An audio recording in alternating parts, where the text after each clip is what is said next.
রাত্রি 12টার দিকে গোপন সংবাদের ভিত্তিতে সেনাবাহিনীর টিম সহ সেনাবাহিনীর মেজর তানভির ছিলেন, আমাদের থানা পুলিশের এসআই মোমেন ছিলেন, তার নেতৃত্বে শঙ্করপুর এলাকায় অভিযান চালিয়ে ডাকাত সাদেকুলের বাড়ি থেকে একটা দেশীয় পিস্তল 1 রাউন্ড গুলিসহ তাকে আমরা গ্রেপ্তার করি।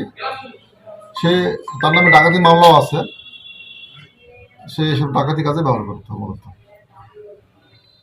প্রাথমিক জিজ্ঞাসাবাদে সে ডাকাতি কাজে এগুলো ব্যবহার করতো, সে করছে, এবং তার বাবা আলা ডাকাত, বিখ্যাত ডাকাত, সে জেল হাজতে আছে।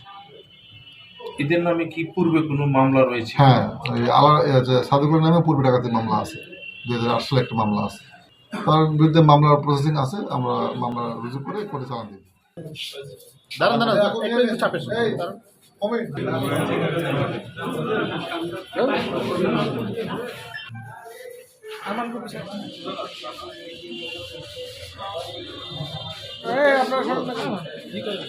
ভাই সরণ সরণ এরা কেন বাইরে হচ্ছে?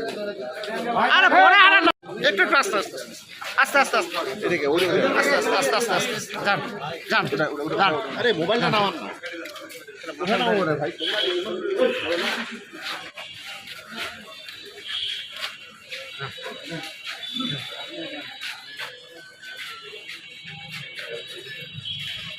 একজন মোবাইল নিয়ে কি এরা